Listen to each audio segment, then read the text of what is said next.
Are you in Ottawa or where? Winnipeg, home in Are Winnipeg. you? Uh-huh. Yeah.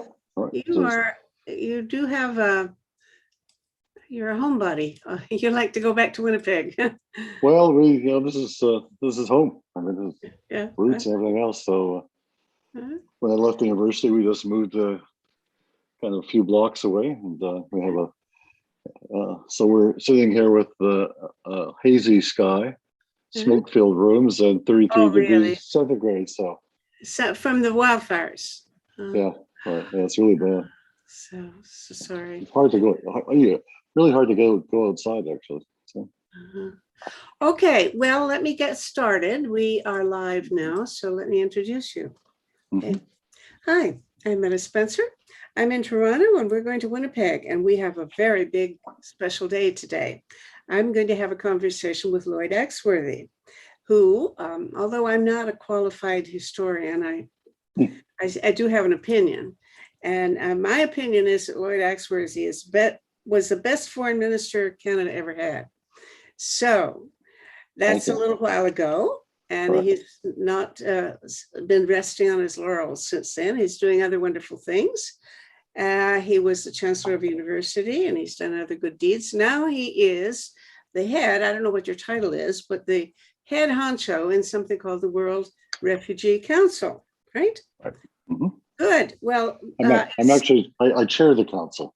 It's a very chair. democratic chair. Yeah. Of the council. Yeah. Right. Well, you know what? I just had to look it up and figure something out. I didn't know where it came from, and I was surprised a minute ago to discover that it was set up by CIGI. Is that right? Set up by the whatever that outfit is. The Yeah. I can never remember CIGI's full proper name, but it's a weird name. International governance, Council of International Governance or something. Yeah. Okay. Innovation of governance, international. I don't know. Anyway, I can't remember it, but I do remember CIGI, and I'm delighted to find out that they've done something. Such a good idea. It's such a good idea. Yeah. Tell me, we're not there anymore.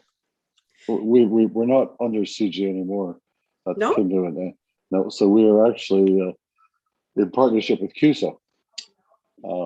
Partly because much of our activities centers around Ottawa for obvious reasons. And also I think that they wanted to push more academic approach as opposed to what our council wanted, which is an action approach, actually get things done, have innovative ideas, but actually implement them. We try to get others to implement them. And that didn't fit with their kind of, with the person who was director of it at the time. You mean CIGI's director? Yes, I do. Yeah. Okay. So we have our own. I chair it, and Ken Hampson is our president, and Alan Rock is on it as a legal advisor, and Madeleine Albright is a member of the council, and things of that. And we've got several former foreign ministers and refugee people and academics.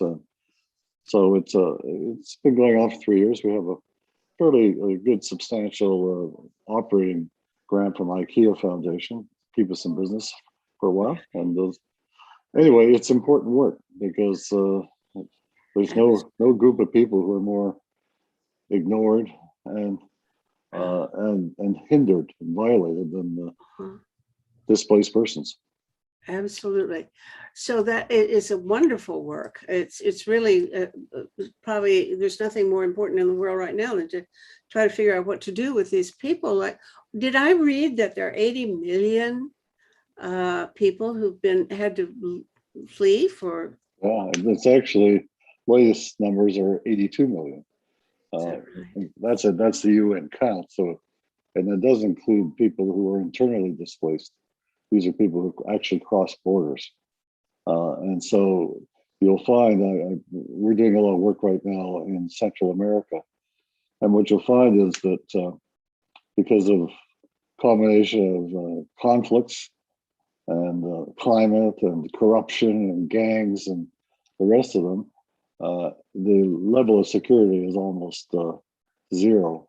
And so people, they want to protect their families. So whether they're being threatened by a drought or by a 16-year-old drug kid with a AK-47, or the police, or the rampaging sort of problems of poverty in these areas.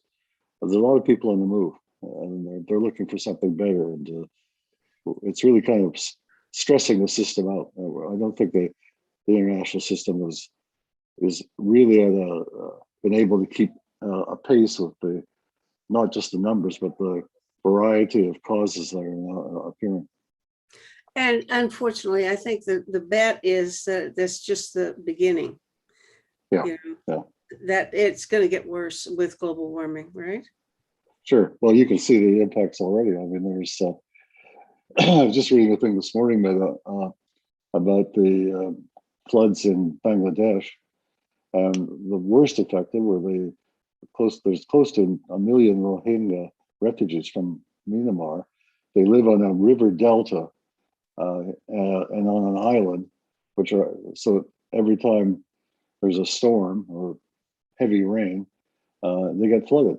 And in this last go around where floods were taking place right throughout Asia and Europe, again, we've had 70, 80 refugees drown. And so the life expectancy is not high in these camps. And as the climate becomes more severe, and it means, and then the COVID impact is that a lot of governments are closing their borders. They won't accept resettlement anymore because they want to go through all the hurdles and jumps of quarantines. And it seems to be beyond their ability to kind of imagine themselves finding a solution.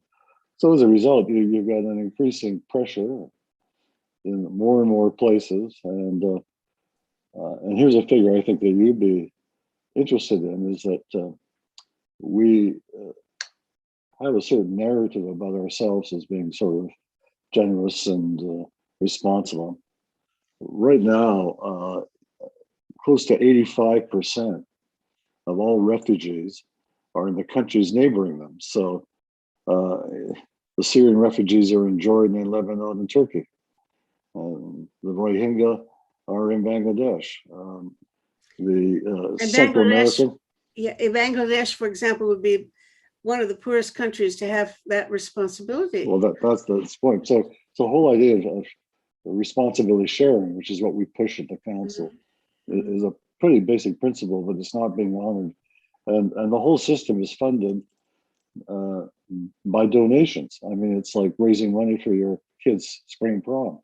There's all kinds of pledging conferences, and now the UN, for example, is only getting about 30% what it needs to deal with the displacement of refugees and IDPs.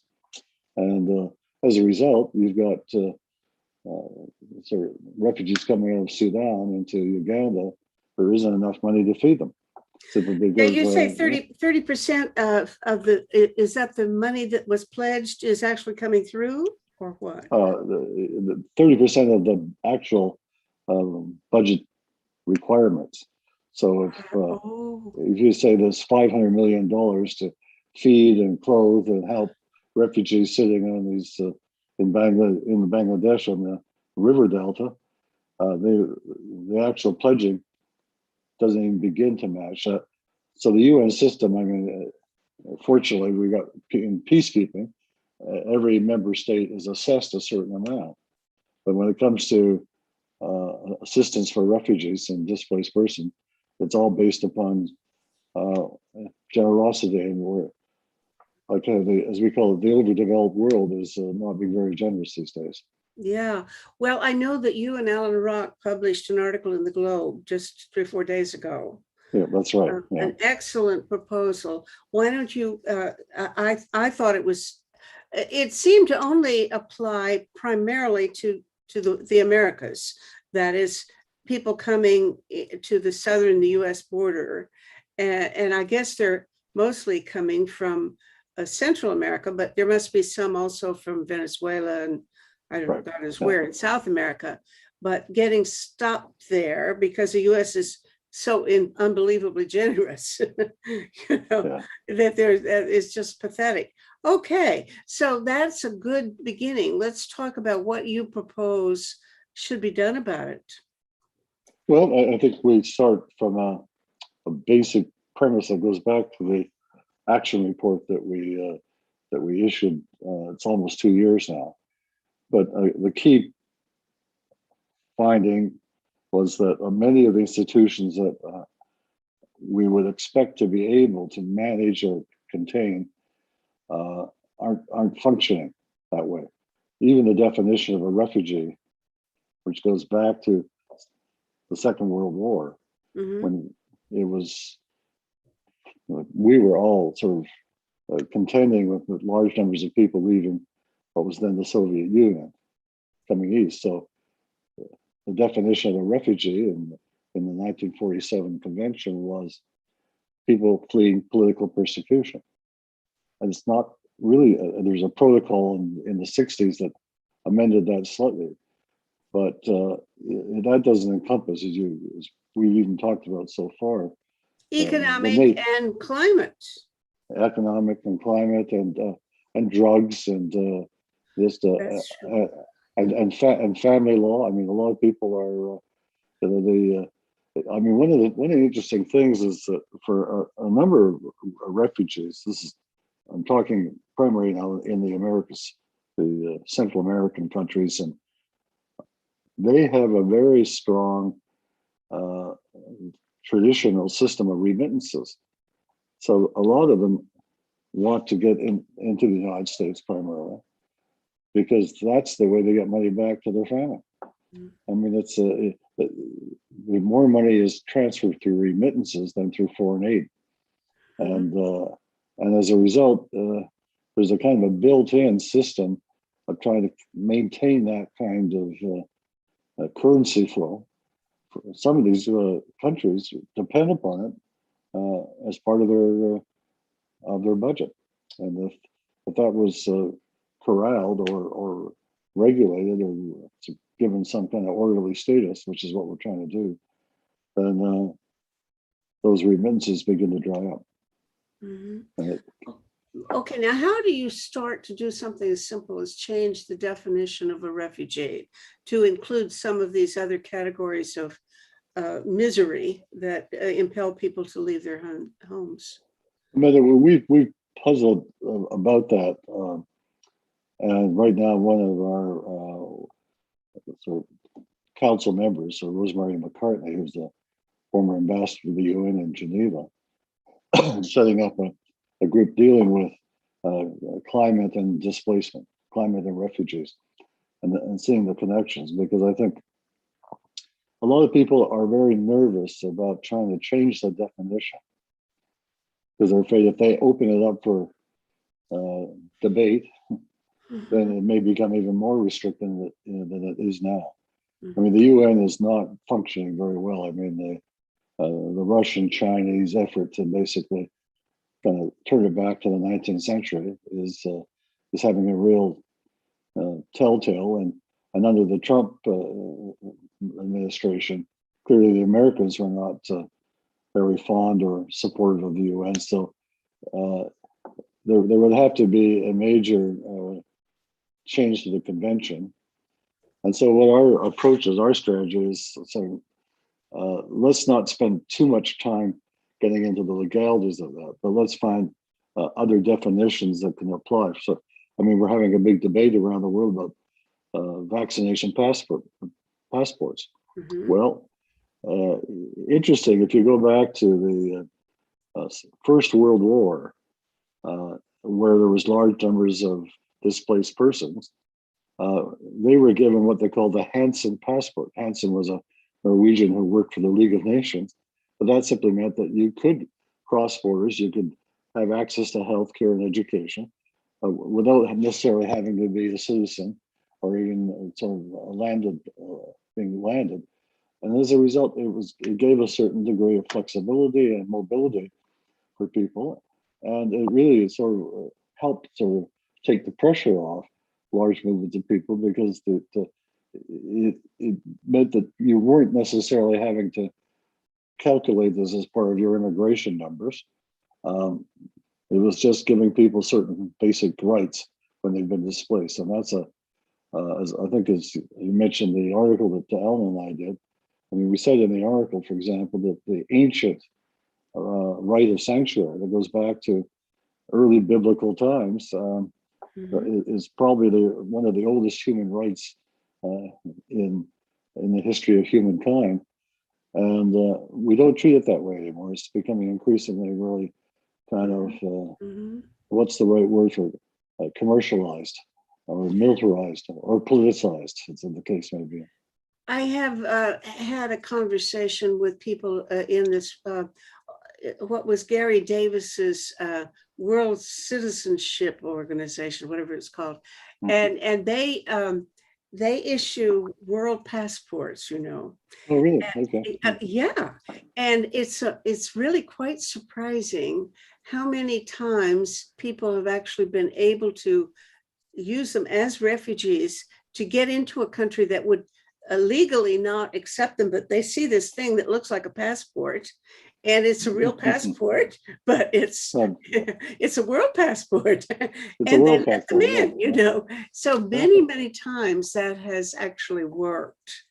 And it would be funny to think, well, you speak of this, I don't know what you said, a handsome passport or something, I don't know what it would have been, but it's the same idea, isn't it? So That exactly same. what looks like a passport, but you hope that nobody looks too seriously at its provenance. Well, in that case, no, it had legal standing in the countries. Okay. The big demarcation was that it didn't necessarily have a pathway to becoming a citizen in that country. You were there because you were escaping, or that you were trying to promote security for yourself and your family.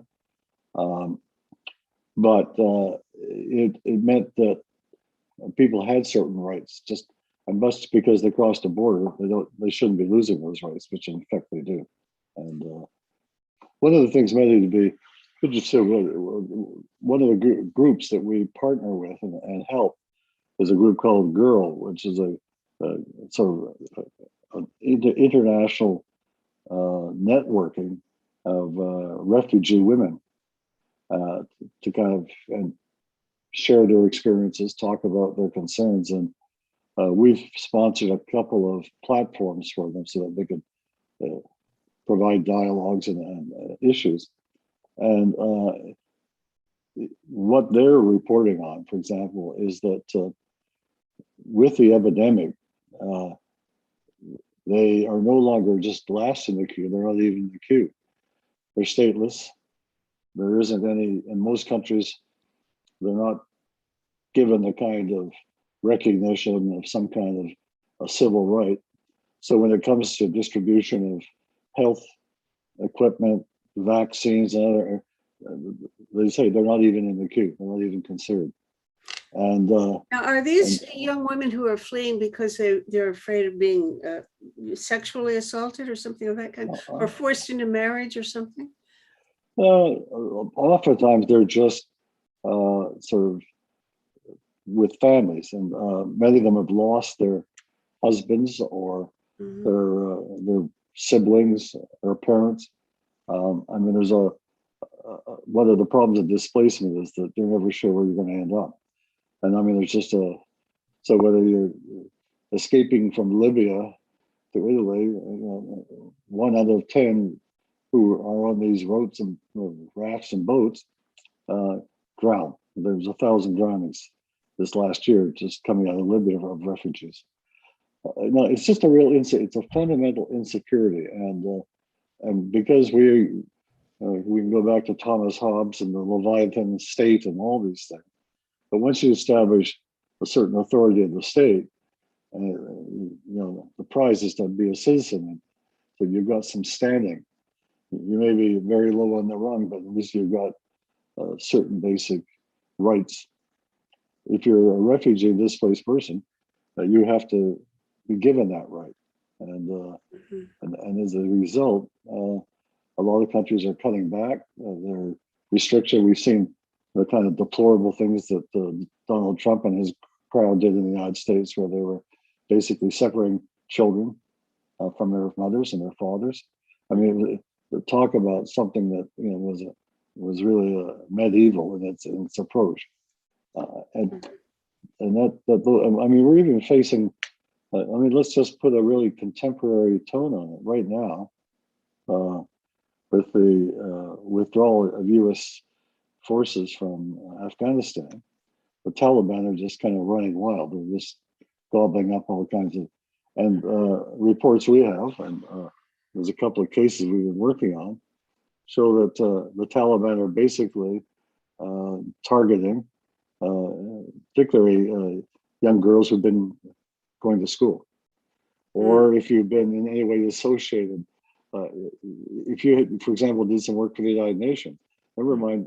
I mean, we're issue in Canada is how do you bring interpreters and translators who work with the Canadian forces there? Well, that's a very important category, but they're not the only people who are being targeted by the Taliban. And what kind of numbers what kind of numbers are we talking about? If all the people who are really in danger were counted, and I guess nobody really knows how much danger they're in.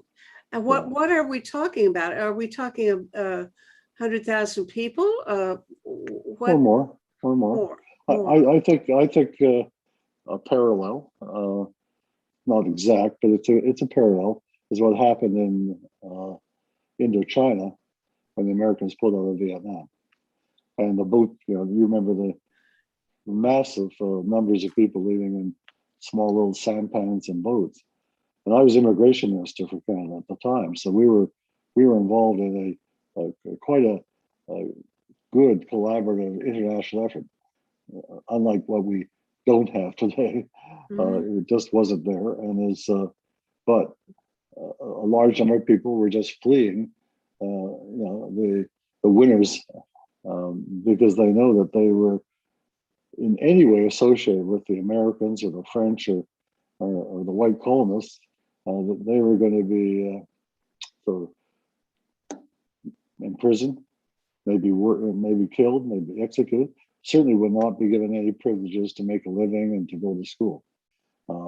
And I think we're in danger of seeing that happen in Afghanistan now. How many people were there? The boat people. I don't have any estimate. You remember? Oh, I think it was 300,000 or 400,000. Really? Yeah. Okay. Yeah. Okay. So we might be looking at numbers like that now. We could. Yeah. Well, I think already Pakistan, which is probably the closest, has already said they're going to close their borders because they've already have over 1 million Afghan refugees already in Pakistan. And they just say we can't take any more. And so you go back to that neighboring the country problem. Many of the countries themselves are not very well equipped, don't have the resources, and sometimes they don't have public support for having an open border. Well, this has to be the time to do a rethinking and a replanning of how to handle things on a mass scale, because both of us can certainly imagine even 5 years from now, there could be famine because of global warming, and we're going to have numbers that dwarf the current numbers. So if we don't have a plan by then, it's going to be 100 times worse.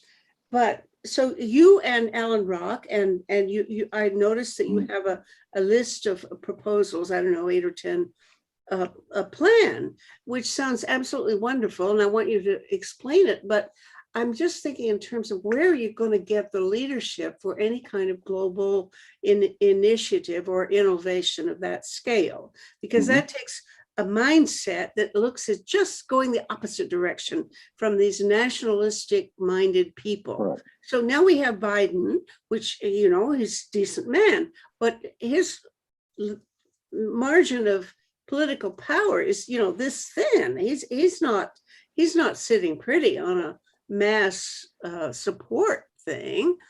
He could lose in the next election, Congress and so on.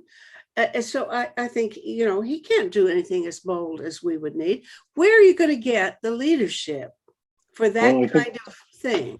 I mean, let's start at that very point that I think it's certainly in, excuse me, everybody's interest that Biden's presidency work reasonably well because return to the Trump, I mean, the Republicans have become just so absolutely lunatic recently. You couldn't imagine the country being governed by them anymore. But one of the big problems he's facing politically is that the right wing are using the migration on the southern borders as a club, saying, "Look at that! All these people are coming here." I mean, they're kind of fueling the xenophobic outlooks of many Americans. So one of the questions we're putting out is if there was a regional approach to migration, that where it was a shared responsibility, where Canada, the United States, Mexico, Central American countries, the United Nations, the OAS, began working not in single silos, but actually working together, you then might be able to get a strategy to deal with migration. First, the early and most dramatic humanitarian requirements, because there's hundreds of thousands in the border without proper security, without safety, without food, education. One of the big real gaps is going to face is what happens to these kids who've been sitting in the camps for 2 or 3, 4 years and are uneducated. That becomes another source of, you know, young uneducated people can be drawn into crime or drugs and things of that kind. So anyway, that's what our proposal is. Say we could help the Biden administration by simply saying we're all in this together. We're going to share responsibility. We're going to look at resettlement. We're going to provide for one thing that Canada could do very well is we have a very well organized immigration system. I mean, I go back to when I was immigration minister in the early '80s under the Papa Trudeau. We basically the immigration laws have been overhauled, and it gave a lot more sort of discretion and choice to make in policy terms. And as one of the things we made sure was that in order to retain public support for immigration, you didn't want to have large numbers of people massing at the borders. So we have a system where we do most of our vetting and choosing in the countries of origin. And as a result, there's lots of lineups sometimes in some of the capitals of these countries, but it also means that you can control it and you have much closer access to the information as opposed to having to fill out forms 3,000 miles away. That's something that could be very effectively used in Central America because their systems of dealing with borders, with displaced persons are pretty rudimentary. Now, have you talked to Kamala Harris about this? Because I think she's going to be in charge of making the recommendations about how to solve their problem. Right. Well, our contact there is, as I mentioned earlier, Madeleine Albright, the former secretary. Yes. Is a member of this task force, and she clearly has her connection. So we are working as well as we are with the Mexican authorities as well. So and with our own, we've had a good sort of conversation, dialogue on this with the Minister of Immigration, Marco Mendocino, and he's been, as you saw, so is Karina Gould, the Development Minister. So, you know, I think that there is an openness to begin thinking in a new way about how to manage these things as opposed to every country kind of hiding behind its own border wall. Well, that would be a good beginning. It hadn't even occurred to me that, of course, you could do. I'm an immigrant to Canada. You know, I came from the U.S. and I had to go to France and apply from there. You know, it's just I had to go out of the country, so I spent a while in France having a good time. Yeah. Good. I think, that would certainly ease the visibility of these masses of people in tragic situations Yeah, on the border. sure. Yeah. Now, in terms of children, what we did an article a year or so ago about the number. It's not just children coming across the U.S. border by themselves, which astounds me, but globally, a whole lot of the refugees are actually underage. I mean, like 10 Hmm. years Hmm. old and so on, Right. traveling across the border with no parents and nobody with them. It's Exactly. I was dumbfounded to even hear about that. Is there any plan to? Is there any organization that specializes in trying to take care of these kids? Excuse me. Uh, Certainly, some of the UN organizations like UNICEF and UNHCR, have the situation of children on their radar. But it goes back to what I said earlier. The question is to have the funding to support it, because their budgets have been sort of restricted or underfunded. Uh, there's also a number of NGOs. I mean, I can think of Care Canada or Norwegian Red Cross and things of that kind. So you have the churches, certainly in the Americas, are probably the most important lifeline for a lot of these kids, setting up special schools and sanctuaries and things of that kind. So there's a lot of work going on, but I think you put your finger on the fundamental issue. It's not something that's based around it's a kind of responsive, reactive system that wants to make sure that the kids are protected, but being able to take the next step, which is to let's look at the causes and sources and reasons for so many children being abandoned, so many kids being in the refugee camp. Uh, those are discussions that they take place at 30,000 feet, not Mm. not at 500 feet on the ground where they should be taking place. Again, it was one of the recommendations that we're making as part of this task force on the Americas, is that some countries, some governments, take a lead in helping to bring together the relevant civil society groups dealing with women and children, uh, to provide to see exactly how they can get the resources and the protection that they need. And remember this, I'm an optimist, and I've seen the fact that you can actually make changes. I mean, as you know, we were when I was foreign minister, we did the landmine treaty, probably Indeed, you did. the most significant disarmament issue, which has saved a lot of lives. Well, people thought it was impossible to do, and inside the old system it was, but we went outside the system. We Mhm. worked we worked with civil society. I mean, I still get a little sort of, you know, there's still too many governments that say, "Well, we'll listen to the NGOs." In the landmine, we weren't listening; we were partnering, and that was a big difference. And so this kind of false promise of participation, can be somewhat sort of off-putting. You don't really have to deal with the issues but if you are working in an integrated, connected way, then the chance of doing innovation internationally, I think, is higher. Because it wasn't just the landmine treaty; we also used the same formula for the International Criminal Court, for protocol on child soldiers. Um, so we kicked the tires a little bit on how to actually get changes made internationally, but it does take leadership. And I mean, right now, this is we're not in a position right now where that kind of leadership is there. I think certainly because of COVID, I think everybody is hunkering down and being very sort of concerned about their own populations, as we would be in government. But it meant that there, I think, Manafort, to me, one of the really great tragedies and how would I put it, failures of our global system is the way in which the sharing and distribution of vaccines has been monopolized by wealthy countries like our own. I mean, to me, it's a tragedy.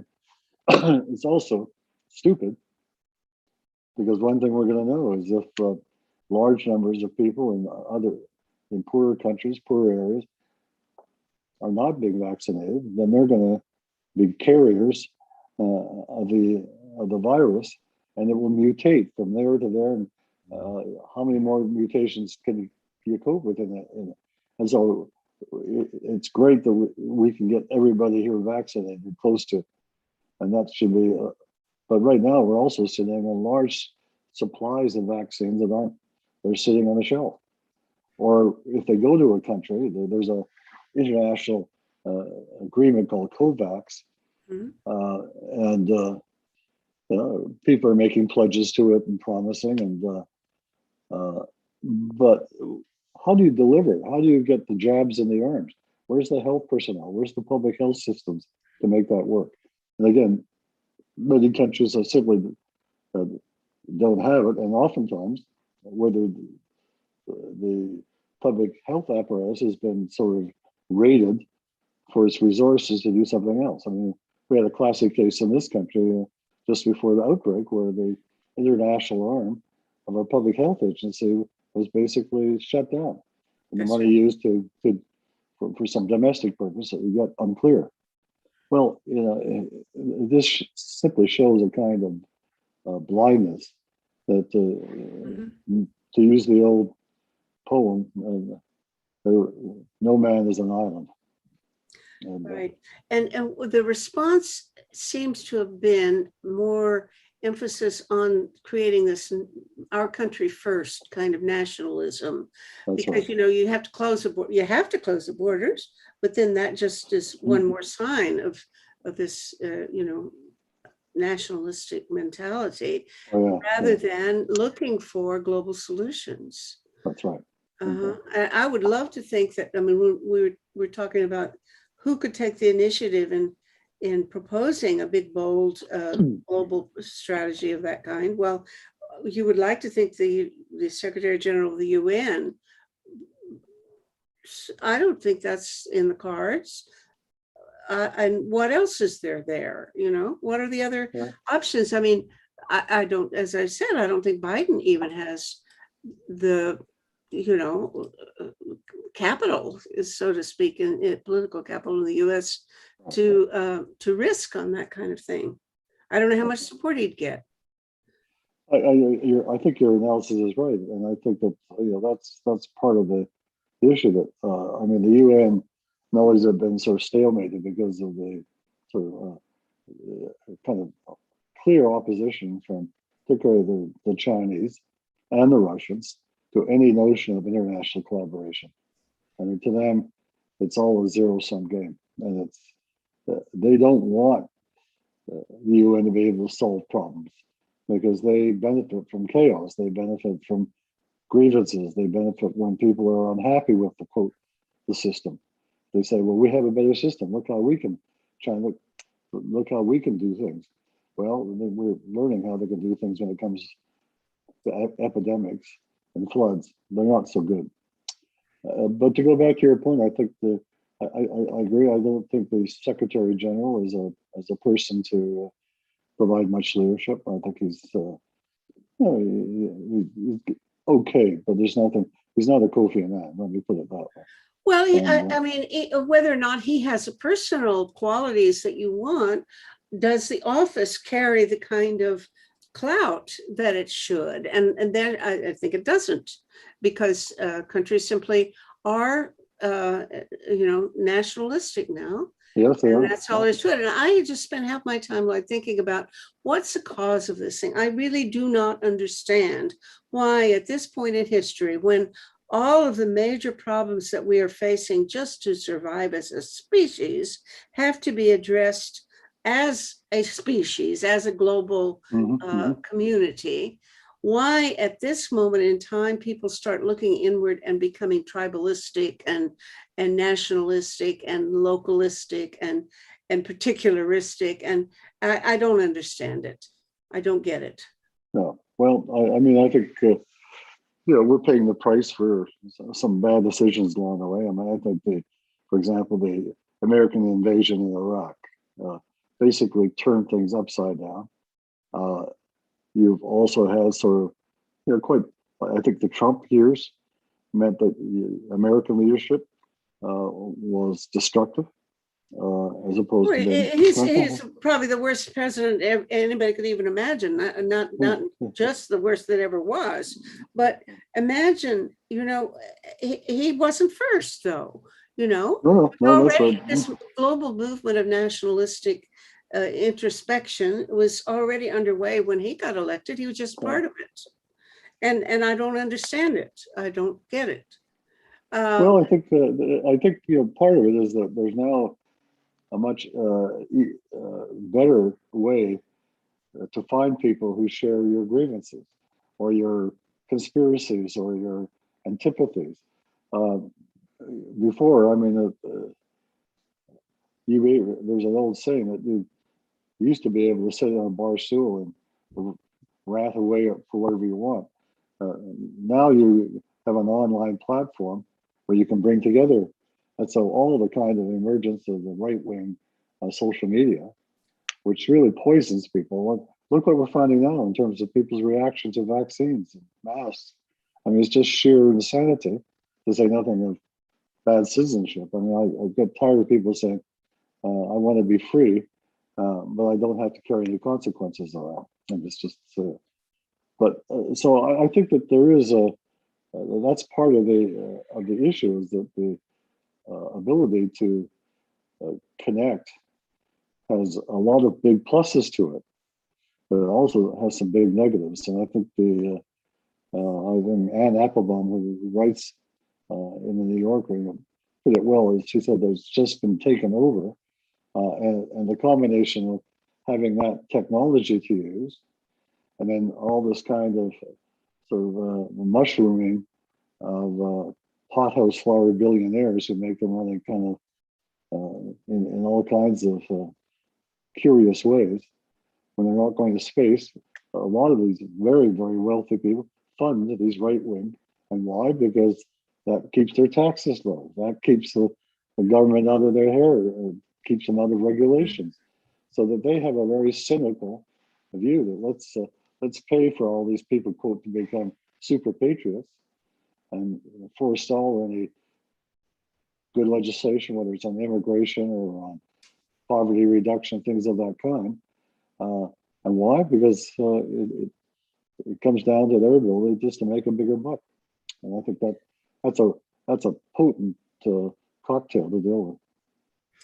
Well, I wish we could give a little bit more emphasis to reviving a spirit of globalism, world internationalism, Yes, as opposed to nationalism. Although, by the way, let me throw something at you, a curveball. Yesterday, I did a talk show in which something came up about you. Somebody said, well, it was really Lloyd Axworthy.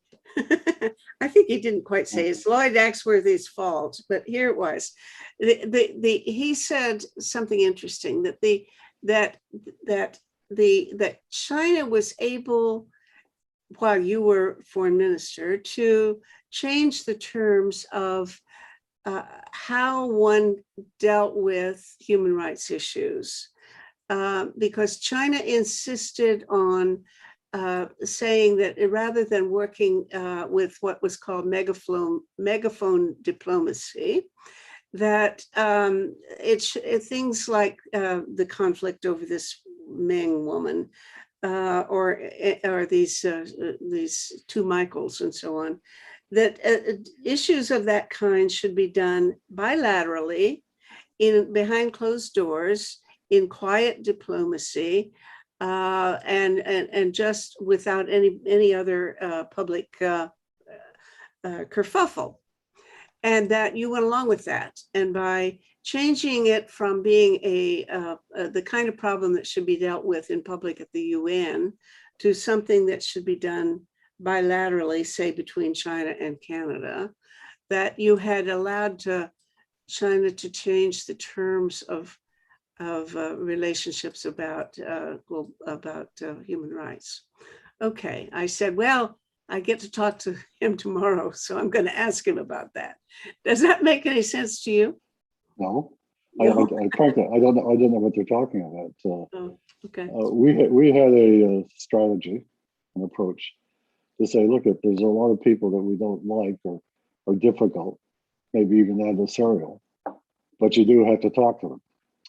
I mean, during the whole Cold War, we still had to talk to the Russians or Yeah. the Soviets. We have to talk to the Russians now about the Arctic. We can't sort of proceed with the work of the Arctic Council without them.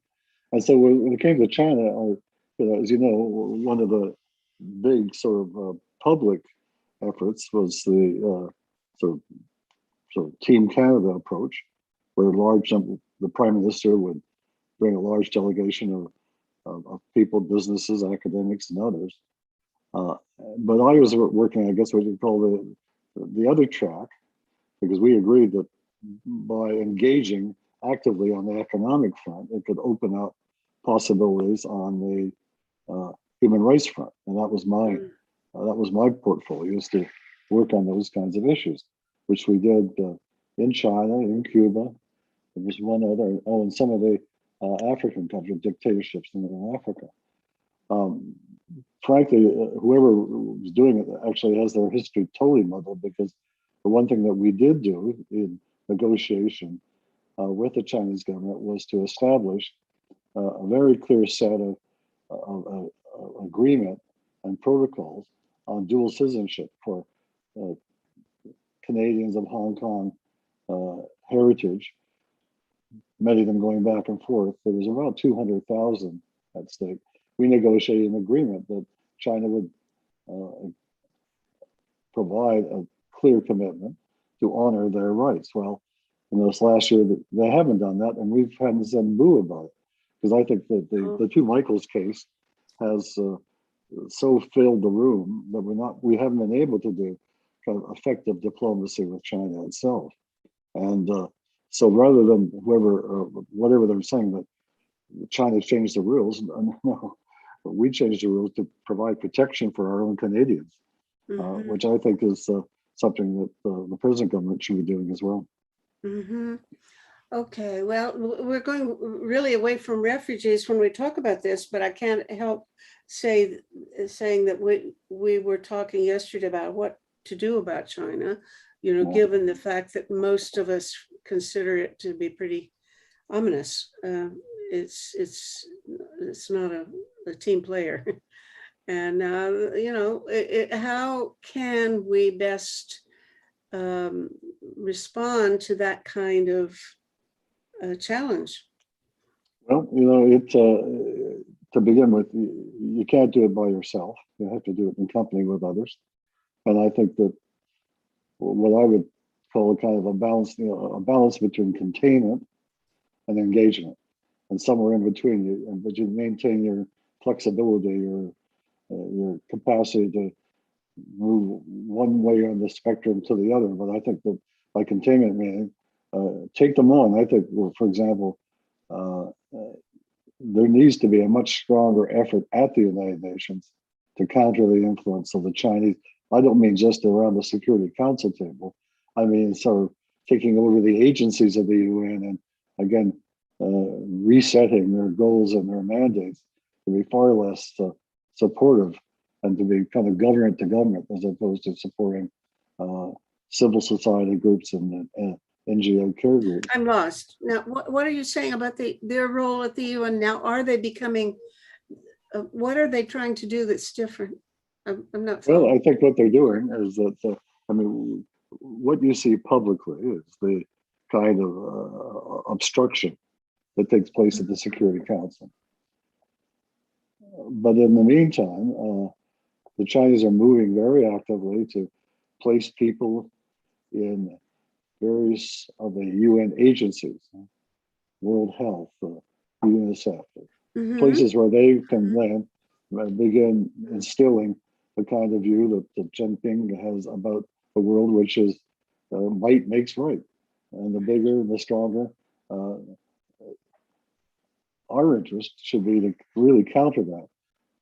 But I think we feel so kind of handcuffed by the stalemate and the fact that we've not been able to get the two Michaels freed. And as you know, I was a signatory to a letter of a number of former diplomats and ministers to the Prime Minister saying, look, there's nothing wrong in negotiating. There's nothing wrong even doing quiet diplomacy. I mean, I dealt with cases when I was foreign minister where Canadians had been kidnapped or absconded, and you do it. You don't go to the headlines, and you don't. And in this case, the two Michaels, in my view, this is simply a setup by the Trump administration. I mean, that was their deal. They kind of, and now that he's no longer there, we should be seeing how we could get the terms of him. But as a result, I think there's no doubt that how to come to grips with China these days is huge issue because there's so much economics at stake. But increasingly now it's environmental, and we may be in a situation where they still have 1,000 coal-generated power plants in the country, and that they're now the largest emitter of CO2 in the world. Well, if we don't get China on board, and they're not easy to do that because they use the green the green argument to basically go in and take control of many smaller countries' economies, and then that way the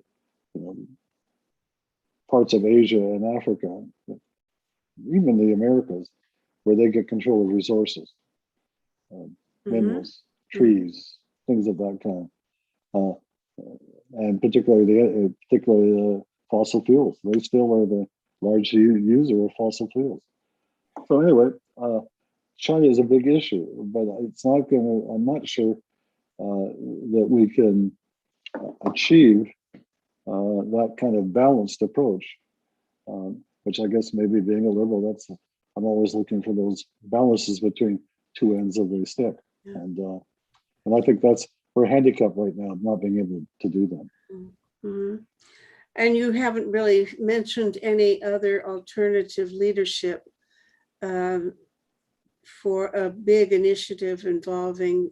Why don't you talk a little bit about that larger plan? I think there's a little blue booklet that was on your website, your World Refugee Council website, with a number of points. It wasn't just a financial, but a number of proposals that would really be quite an overhaul of the global system. And that really is going to take a lot of energy or some sort of clout to make that happen. I just would love to think that Canada could contribute to that in some way, but I don't see that happening. Well, we have opportunities. I think we still have a good reputation generally. And let me sort of bounce off your comment to give you a very specific idea. I'm interested in getting a reaction. But one of the things that was in that report, that was the action report that we tabled, was the whole idea of taking frozen assets and repossessing them. So the World Bank, just to give you an example, estimates that annually about $20 billion at a minimum is become sanctioned and frozen and are sitting in banks and piggy banks around the world by the despots and the warlords and the kleptocrats and all these until they can kind of reach out and they have that kind of large-scale social security program for the French Riviera.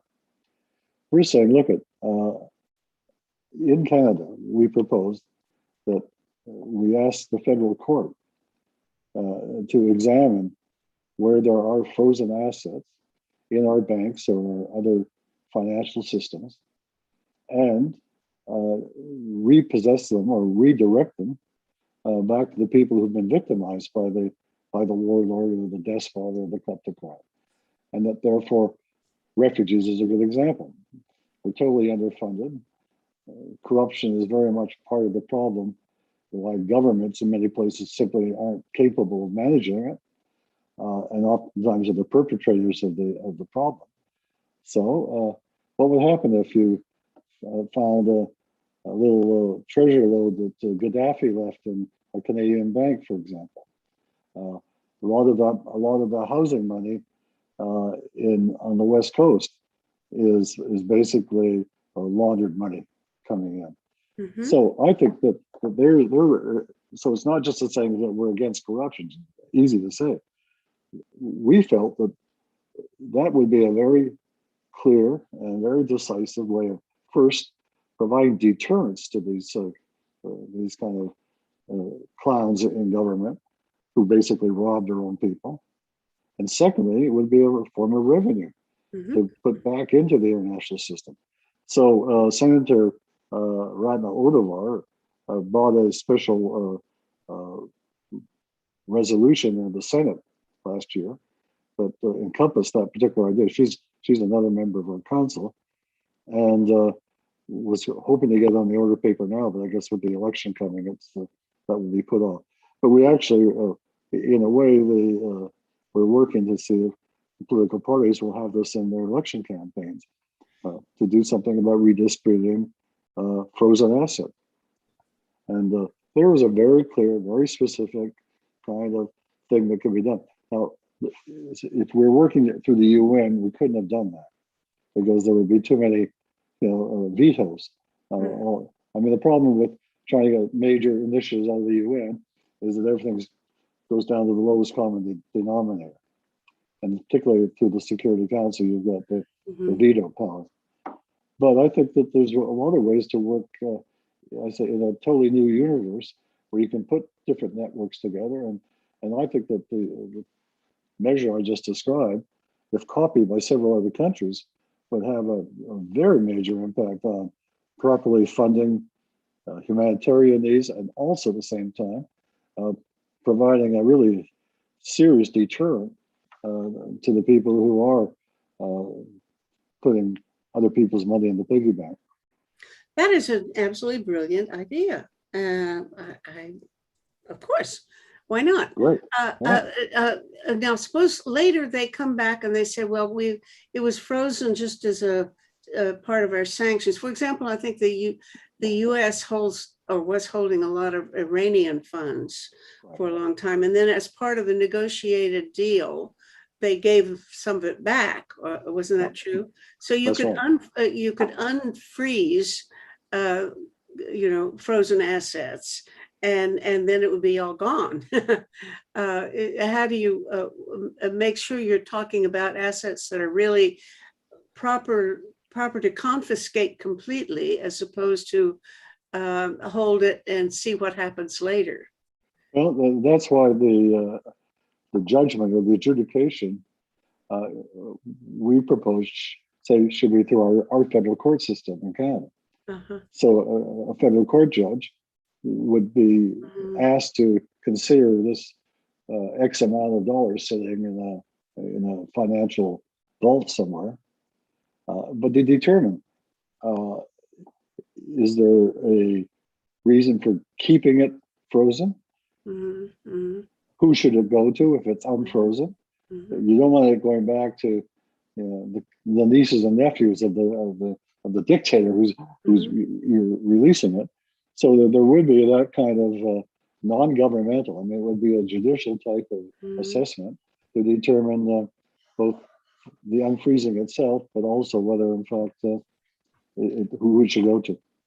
Okay, you've described it as a Canadian initiative, but back there when you were talking about for the process that you developed, the Ottawa process with the landmines and so on, what about having a get-together of like-minded states and with the support of various civil society organizations as well, to say, let's form an agreement that will generally do this, have I don't know, you can call it a treaty, I don't know what you call it, but maybe you could call it a treaty that you're going to, all of these states would do something like that together and develop rules, procedures collectively. That's right. Yeah. Well, all it takes, I mean, what we did in the landmine, the Ottawa process, I mean, it wasn't kind of rocket science. We simply said that someone has to be a champion. Some government has to take a lead. And if you recall, it actually this coming fall will be the 25th year from the time I stood up at a conference in Ottawa and basically on landmines and said, this is going nowhere, but I'm inviting you all to come back and sign a treaty a year from now. And everybody, as you probably remember, thought I was crazy. But it worked.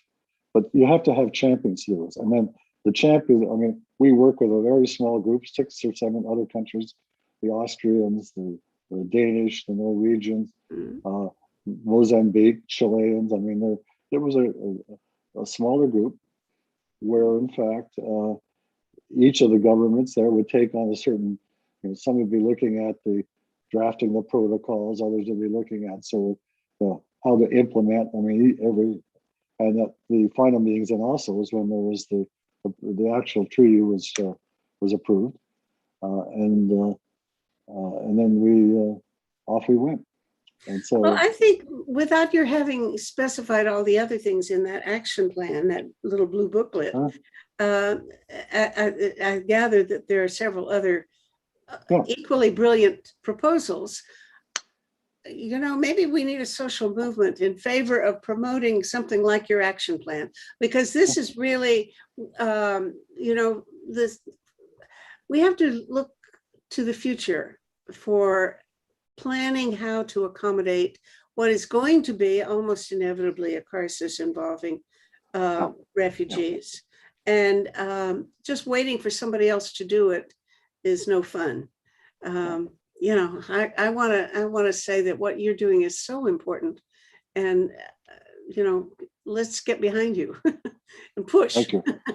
Yeah. I appreciate that very much, Madam. Thank you. Okay. Well, it's been a delight talking to you again, and I certainly am wholly and enthusiastically endorsing everything that you do these days. Thank you so much for your wonderful contributions for peace and disarmament and now refugees. Okay. Well, thank you. And you keep up the work that you're doing. Very valuable as well. Thanks. Very good. Okay. Thanks so much. Bye now. Bye. Okay. Bye-bye.